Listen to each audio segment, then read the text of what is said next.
कितने पंथों में बटा है मुस्लिम समाज।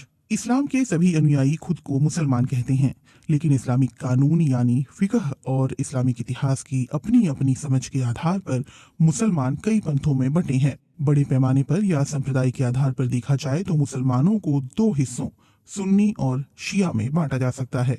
हालांकि शिया और सुन्नी भी कई फिरकों या पंथों में बटे हुए हैं। बात अगर शिया सुन्नी की करें तो दोनों ही इस बात पर सहमत हैं कि अल्लाह एक है, मोहम्मद साहब उनके दूत हैं और कुरान आसमानी किताब यानी अल्लाह की भेजी हुई किताब है। लेकिन दोनों समुदाय में विश्वासों और पैगंबर मोहम्मद की मौत के बाद उनके उत्तराधिकारी के मुद्दे पर गंभीर मतभेद हैं। इन दोनों के इस्लामिक कानून भी अलग अलग हैं। सुन्नी या सुन्नत का मतलब उस तौर तरीके को अपनाना है जिस पर पैगंबर मोहम्मद ने खुद अमल किया हो और इसी हिसाब से वो सुन्नी कहलाते हैं। ये 570 से 632 ईस्वी का दौर था। एक अनुमान के मुताबिक दुनिया के लगभग 80 से 85% मुसलमान सुन्नी हैं, जबकि 15 से 20% के बीच शिया हैं। सुन्नी मुसलमानों का मानना है कि पैगंबर मोहम्मद के बाद उनके ससुर हजरत अबू बकर 632 से लेकर 634 ईस्वी तक मुसलमानों के नए नेता बने, जिन्हें खलीफा कहा गया। इस तरह अबू बकर के बाद हजरत उमर 634 से 644 ईस्वी, हजरत उस्मान 644 से 656 ईस्वी और हजरत अली 656 से 661 ईस्वी मुसलमानों के नेता बने। इन चारों को खुलफाए राशिदीन यानी सही दिशा में चलने वाला कहा जाता है। इसके बाद से जो लोग आए वो राजनीतिक रूप से तो मुसलमानों के नेता कहलाए, लेकिन धार्मिक एतबार में उनकी अहमियत कोई खास नहीं थी। जहां तक इस्लामिक कानून की व्याख्या का सवाल है, सुन्नी मुसलमान मुख्य रूप से 4 समूहों में बटे हैं। हालांकि 5वां समूह भी है जो इन चारों से खुद को अलग कहता है। इन पांचों के विश्वास और आस्था में भी बहुत अंतर नहीं है, लेकिन इनका मानना है कि उनके इमाम और धार्मिक नेता ने इस्लाम की सही व्याख्या की है। दरअसल सुन्नी इस्लाम में इस्लामी कानून के 4 प्रमुख स्कूल हैं। 8वीं और 9वीं सदी में लगभग 150 साल के अंदर 4 प्रमुख धार्मिक नेता पैदा हुए। उन्होंने इस्लामिक कानून की व्याख्या की और फिर आगे चलकर उनके मानने वाले उस फिरके के समर्थक बन गए। ये 4 इमाम थे। इमाम अबू हनीफा 699 से 767 ईस्वी तक, इमाम शाफई 767 से 820 ईस्वी तक, इमाम हम्बल 780 से 855 ईस्वी तक और इमाम मलिक 711 से 795 ईस्वी तक। इमाम अबू हनीफा के मानने वाले हनफी कहलाते हैं। इस फिकह या इस्लामिक कानून के मानने वाले मुसलमान भी 2 गुटों में बटे हुए हैं। एक देवबंदी है तो दूसरे अपने आप को बरेलवी कहते हैं। देवबंदी और बरेलवी दोनों ही नाम उत्तर प्रदेश के 2 जिलों देवबंद और बरेली के नाम पर हैं। दरअसल 20वीं सदी के शुरू में 2 धार्मिक नेता मौलाना अशरफ अली थानवी 1863 से 1943 और अहमद रजा खान बरेलवी 1856 से 1921 ने इस्लामिक कानून की अलग अलग व्याख्या की। अशरफ अली थानवी का संबंध दारुल उलूम देवबंद मदरसा से था, जबकि आला हजरत अहमद रजा खान बरेलवी का संबंध बरेली से था। मौलाना अब्दुल रशीद गंगोही और मौलाना कासिम ननोतवी ने 1867 में देवबंद मदरसे की बुनियाद रखी थी। देवबंदी विचारधारा को परवान चढ़ाने में मौलाना अब्दुल रशीद गंगोही, मौलाना कासिम ननोतवी और मौलाना अशरफ अली थानवी की अहम भूमिका रही है। उपमहाद्वीप यानी भारत, पाकिस्तान, बांग्लादेश और अफगानिस्तान में रहने वाले अधिकांश मुसलमानों का संबंध इन्हीं 2 पंथों से है। देवबंदी और बरेलवी विचारधारा के मानने वालों का दावा है कि कुरान और हदीस ही उनकी शरीयत का मूल स्रोत है, लेकिन इस पर अमल करने के लिए इमाम का अनुसरण करना जरूरी है। इसलिए शरीयत के तमाम कानून इमाम अबू हनीफा के फिकह के अनुसार हैं। वहीं बरेलवी विचारधारा के लोग आला हजरत रजा खान बरेलवी के बताए हुए तरीके को ज्यादा सही मानते हैं। बरेली में आला हजरत रजा खान की मजार है, जो बरेलवी विचारधारा के मानने वालों के लिए एक बड़ा केंद्र है। दोनों में कुछ ज्यादा फर्क नहीं, लेकिन कुछ चीजों में मतभेद हैं। जैसे बरेलवी इस बात को मानते हैं कि पैगंबर मोहम्मद सब कुछ जानते हैं, जो दिखता है वो भी और जो नहीं दिखता वो भी। वो हर जगह मौजूद हैं और सब कुछ देख रहे हैं। वहीं देवबंदी इसमें विश्वास नहीं रखते।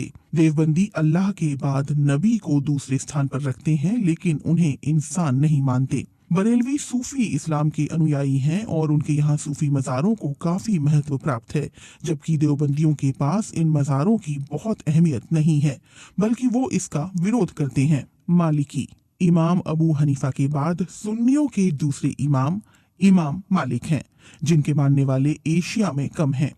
उनकी एक महत्वपूर्ण किताब इमाम मुत्ता के नाम से प्रसिद्ध है। उनके अनुयायी उनके बताए नियमों को ही मानते हैं। ये समुदाय आमतौर पर मध्य पूर्व एशिया और उत्तरी अफ्रीका में पाए जाते हैं। शाफई शाफई इमाम मालिक के शिष्य हैं और सुन्नियों के तीसरे प्रमुख इमाम हैं। मुसलमानों का एक बड़ा तबका उनके बताए रास्तों पर अमल करता है, जो ज्यादातर मध्य पूर्व एशिया और अफ्रीकी देशों में रहता है। आस्था के मामले में ये दूसरों से बहुत अलग नहीं है, लेकिन इस्लामी तौर तरीकों के आधार पर ये हनफी फिकह से अलग हैं। उनके अनुयायी इस बात में विश्वास रखते हैं कि इमाम का अनुसरण करना जरूरी है। हम्बली सऊदी अरब, कतर, कुवैत, मध्य पूर्व और कई अफ्रीकी देशों में भी मुसलमान इमाम हम्बल की फिकह पर ज्यादा अमल करते हैं और वे अपने को हम्बली कहते हैं। सऊदी अरब की सरकारी शरीयत इमाम हम्बल के धार्मिक कानूनों पर आधारित है। उनके अनुयायियों का कहना है कि उनका बताया हुआ तरीका हदीसों से अधिक करीब है। इन चारों इमामों को मानने वाले मुसलमानों का ये मानना है कि शरीयत का पालन करने के लिए अपने अपने इमाम का अनुसरण करना जरूरी है। सल्फी, वहाबी और अहले हदीस। सुन्नियों में एक समूह ऐसा भी है जो किसी एक खास इमाम के अनुसरण की बात नहीं मानता। उनका कहना है कि शरीयत को समझने और उसका सही ढंग से पालन करने के लिए सीधे कुरान और हदीस यानी पैगंबर मोहम्मद के कहे हुए शब्द का अध्ययन करना चाहिए।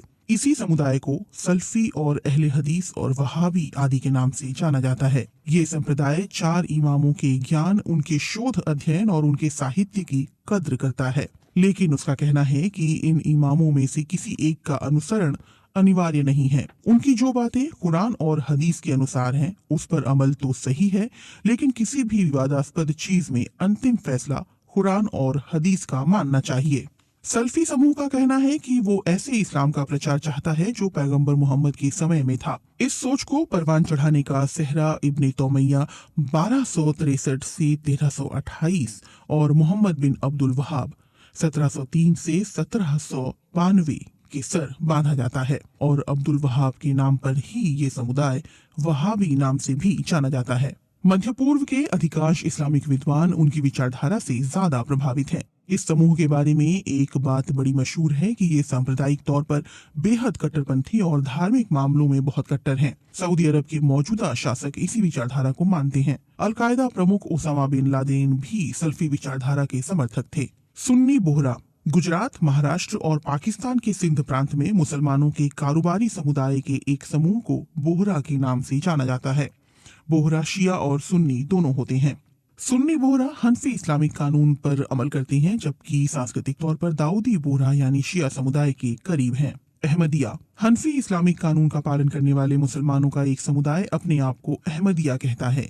इस समुदाय की स्थापना भारतीय पंजाब के खादियान में मिर्जा गुलाम अहमद ने की थी। इस पंथ के अनुयायियों का मानना है कि मिर्जा गुलाम अहमद खुद नबी का ही एक अवतार थे।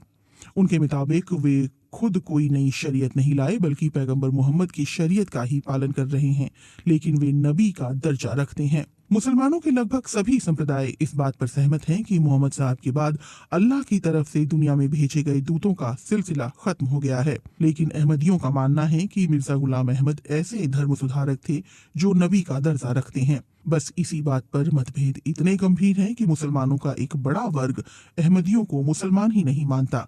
हालांकि भारत, पाकिस्तान और ब्रिटेन में अहमदियों की अच्छी खासी संख्या है। पाकिस्तान में तो आधिकारिक तौर पर अहमदियों को इस्लाम से खारिज कर दिया गया है। शिया मुसलमानों की धार्मिक आस्था और इस्लामिक कानून सुन्नियों से काफी अलग हैं। वो पैगंबर मोहम्मद के बाद खलीफा नहीं बल्कि इमाम नियुक्त किए जाने के समर्थक हैं। उनका मानना है कि पैगंबर मोहम्मद की मौत के बाद उनके असल उत्तराधिकारी उनके दामाद हजरत अली थे। उनके अनुसार पैगंबर मोहम्मद भी अली को ही अपना वारिस घोषित कर चुके थे, लेकिन धोखे से उनकी जगह हजरत अबू बकर को नेता चुन लिया गया। शिया मुसलमान मोहम्मद के बाद बने 3 खलीफा को अपना नेता नहीं मानते, बल्कि उन्हें गासिब कहते हैं। गासिब अरबी का शब्द है जिसका अर्थ हड़पने वाला होता है। उनका विश्वास है कि जिस तरह अल्लाह ने मोहम्मद साहब को अपना पैगंबर बनाकर भेजा था, उसी तरह से उनके दामाद अली को भी अल्लाह ने ही इमाम या नबी नियुक्त किया था और फिर इस तरह से उन्हीं की संतानों से इमाम होते रहे। आगे चलकर शिया भी कई हिस्सों में बंट गए। इस्ना अशरी सुन्नियों की तरह शियाओं में भी कई संप्रदाय हैं, लेकिन सबसे बड़ा समूह इस्ना अशरी यानी 12 इमामों को मानने वाला समूह है। दुनिया के लगभग 75% शिया इसी समुदाय से संबंध रखते हैं। इस्ना अशरी समुदाय का कलमा सुन्नियों के कलमे से भी अलग है। उनके पहले इमाम हजरत अली हैं और अंतिम यानी 12वें इमाम जमाना यानी इमाम महदी हैं। वो अल्लाह, कुरान और हदीस को मानते हैं, लेकिन केवल उन्हीं हदीसों को सही मानते हैं जो उनके इमामों के माध्यम से आए हैं। कुरान के बाद अली के उपदेश पर आधारित किताब नहजुल बलागा और अल काफी भी उनकी महत्वपूर्ण धार्मिक पुस्तकें हैं। ये संप्रदाय इस्लामिक धार्मिक कानूनों के मुताबिक जाफरिया में विश्वास रखता है। ईरान, इराक, भारत और पाकिस्तान सहित दुनिया के अधिकांश देशों में इस्ना अशरी शिया समुदाय का दबदबा है। जैदिया शियाओं का दूसरा बड़ा सांप्रदायिक समूह जैदिया है, जो 12 के बजाय केवल 5 इमामों में ही विश्वास रखता है। इसके 4 पहले इमाम तो इस्ना अशरी शियाओं के ही हैं, लेकिन 5वें और अंतिम इमाम हुसैन हजरत अली के बेटे के पोते जैद बिन अली हैं, जिसकी वजह से वो जैदिया कहलाते हैं। उनके इस्लामिक कानून जैद बिन अली की एक किताब मजमऊल फिकह से लिए गए हैं। मध्य पूर्व के यमन में रहने वाले हौसी जैदिया समुदाय के मुसलमान हैं। इस्माइली शिया शियाओं का ये समुदाय केवल 7 इमामों को मानता है और उनके अंतिम इमाम मोहम्मद बिन इस्माइल हैं और इसी वजह से उन्हें इस्माइली कहा जाता है। इस्ना अशरी शियाओं से इनका विवाद इस बात पर हुआ कि इमाम जाफर सादिक के बाद उनके बड़े बेटे इस्माइल बिन जाफर इमाम होंगे या फिर दूसरे बेटे। इस्ना अशरी समूह ने उनके दूसरे बेटे मूसा काजिम को इमाम माना और यहीं से 2 समूह बन गए। इस तरह इस्माइलियों ने अपना 7वां इमाम इस्माइल बिन जाफर को माना। उनकी फिकह और कुछ मान्यताएं भी इस्ना अशरी शियाओं से कुछ अलग हैं। दाऊदी बोहरा बोहरा का एक समुदाय जो दाऊदी बोहरा कहलाता है, इस्माइली शिया फिकह को मानता है और इसी विश्वास पर कायम है। अंतर यह है कि दाऊदी बोहरा 21 इमामों को मानते हैं। उनके अंतिम इमाम इमाम तैयब अब्दुल कासिम थे, जिसके बाद आध्यात्मिक गुरुओं की परंपरा है। इन्हें दाई कहा जाता है और इस तुलना में 52वें दाई सैयदना बुरहानुद्दीन रब्बानी थे। 2014 में रब्बानी के निधन के बाद उनके 2 बेटों में उत्तराधिकार का झगड़ा हो गया और अब मामला अदालत में है। बोहरा भारत के पश्चिमी क्षेत्र खासकर गुजरात और महाराष्ट्र में पाए जाते हैं, जबकि पाकिस्तान और यमन में भी ये मौजूद हैं। ये एक सफल व्यापारी समुदाय है जिसका एक धड़ा सुन्नी भी है। खोजा खोजा गुजरात का एक व्यापारी समुदाय है जिसने कुछ सदी पहले इस्लाम स्वीकार किया था। इस समुदाय के लोग शिया और सुन्नी दोनों इस्लाम मानते हैं। ज्यादातर खोजा इस्माइली शिया के धार्मिक कानून का पालन करते हैं, लेकिन एक बड़ी संख्या में खोजा इस्ना अशरी शियाओं की भी है। लेकिन कुछ खोजे सुन्नी इस्लाम को भी मानते हैं। इस समुदाय का बड़ा वर्ग गुजरात और महाराष्ट्र में पाया जाता है। पूर्वी अफ्रीकी देशों में भी ये बसे हुए हैं। नुसैरी शियाओं का ये संप्रदाय सीरिया और मध्य पूर्व के विभिन्न क्षेत्रों में पाया जाता है।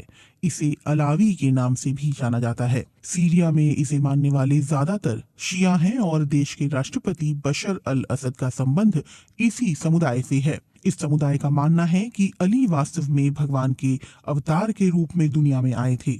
उनकी फिकह इस्ना अशरी में है, लेकिन विश्वासों में मतभेद है।